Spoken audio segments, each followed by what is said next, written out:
Sapa kembali, Pak Saud. Ya, ya, Ya, oke, langsung saya jawab ya. oke, silakan Pak Saud. Iya, saya pikir penyidik paham ya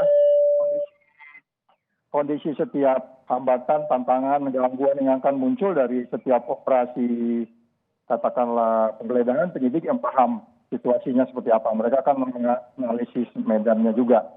Jadi kalau dibuat begitu ketat, tentu itu juga punya alasan pertimbangan tertentu. Tapi biasanya basically kan ada pengawasan dan penggeledahan yang dilakukan oleh penyidik dalam hal ini pengamanan yang terlihat terbuka di depan publik itu menjadi bagian yang penting di dalam berjalan lancarnya penggeledahan. Jadi itu sesuatu yang normatif saja, Mbak. Oke, ini ada menurut keterangan Ketua RW setempat, ada juga sejumlah saksi yang dimintai keterangan. Ini biasanya apa Pak yang digali ketika ada penggeledahan, ada juga proses memintai keterangan begitu?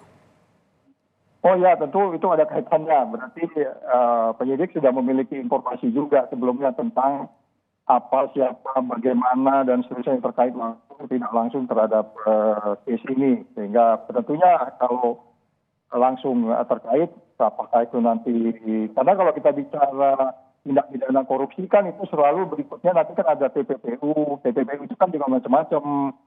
Ada blading, ada mengamankan dan seterusnya, sehingga mereka punya sense yang mengkaitkannya dengan situasi di lingkungan. Kita nggak tahu apakah itu rumah siapa atau itu ada kaitan langsung. Tentu penyidik sudah memiliki data yang bisa dikategorikan ada kaitan dengan benda-benda yang akan ditemukan dikaitkan dengan perkara tersebut. Apakah itu rumah yang bersangkutan atau mungkin itu rumah di tempat lain. Kita kan sudah punya pengalaman juga ketika ada barang satu truk dipindahkan ke suatu tempat ke tempat lain dan seterusnya. Jadi mungkin itu juga salah satu upaya yang dilakukan penyidik untuk kemudian ditemukannya sebuah bukti yang lebih meyakinkan penyidik terhadap perkara itu. Gitu, Mbak. Iya, berarti ini juga termasuk dalam proses pengumpulan alat bukti ya Pak Saud setelah memintai keterangan terlapor, ya, terus keterangan ahli, termasuk salah satunya adalah Anda, dan hari ini juga penggeledahan. Ini artinya penyidik tengah mengumpulkan sejumlah alat bukti? Ya, jadi mereka yang paham ya, kita kan nggak paham betul situasinya, apa yang didalami oleh penyidik. Ya, mereka kan paham apa, siapa, bagaimana, berbuat apa, dan apakah ada yang membantu, dan seterusnya, dan seterusnya. Dan saya pikir juga mereka sudah melakukan banyak upaya. Apakah itu surveillance, take out, penyadapan, dan seterusnya. Jadi mereka lebih paham pasti yang kemudian membuat mereka yakin harus menggeledah satu rumah lagi yang diduga mungkin ada kaitannya dengan perkara yang sedang disidik gitu, Mbak. Oke, baik. Saya ingin juga tanyakan Pak terkait dengan pemeriksaan Bapak sebelumnya.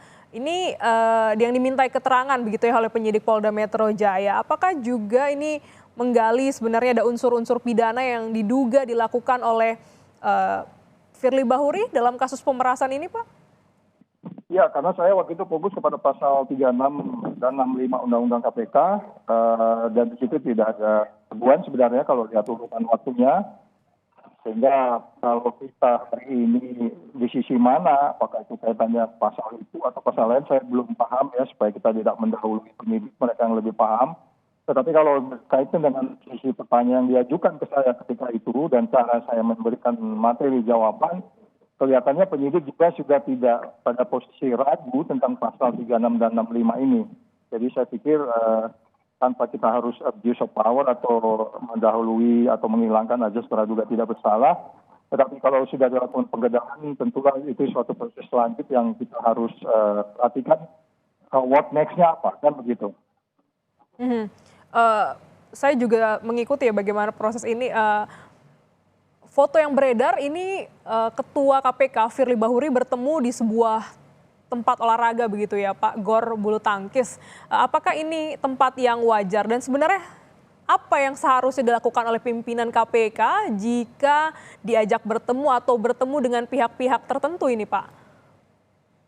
Ya, itu memang menarik ya. Siapa yang men-trigger ini? Yang men-trigger, yang mendahului, mungkin penyidik sudah paham ya. data trigger pertemuan itu, siapa yang mengajak pertemuan itu, di mana tempatnya, kenapa mesti di tempat itu, dan kenapa mesti di tempat terbuka seperti itu, tentu kita juga nanti penyidik akan paham. Apakah itu bagian dari strategi seolah-olah terbuka dan seterusnya, penyidik akan paham kenapa itu dilakukan di tempat seperti itu. Tapi kan kita tidak masuk ke sana menguasai informasi itu. Yang kita ketahui adalah bahwa adalah pidana 5 tahun kalau Anda bertemu dengan orang, kalau Anda ketua KPK, ketemu dengan orang yang berperkara. Ya, jadi sekali lagi, saya melihat dari poin-poin pertanyaan diajukan penyidik ketika itu kepada saya, mereka sudah masuk pada keyakinan bahwa memang peristiwa pidana itu terjadi. Jadi dan itu ternyata dilanjuti dengan penggeledahan hari ini. Jadi pertanyaannya adalah kenapa itu bisa terjadi pertemuan seperti itu, sesimpel itu, sederhana itu. Bisa jadi memang itu dibuat supaya look natural atau kelihatan sepertinya memang dibuat sesuatu pertemuan biasa. Padahal itu tidak boleh, ya kan?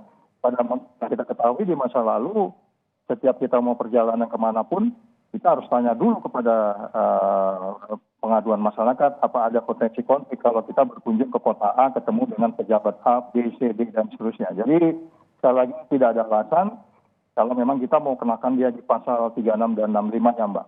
Saya nggak bahas yang ini ya, pemerasannya 12 kecil dan 12 B besar ya. Itu sisi lain lagi. Jadi mungkin ini bisa jadi pasal berlapis nanti kepada yang bersangkutan. Baik, pendalaman terus dilakukan oleh penyidik Polda Metro Jaya. Di antaranya adalah memintai keterangan ahli. Dan saat ini juga tengah dilakukan penggeledahan di kediaman Ketua KPK Firly Bahuri. Terima kasih, Saud Situmorang. Wakil Ketua KPK periode 2015-2019 telah bergabung dalam Breaking News Kompas TV.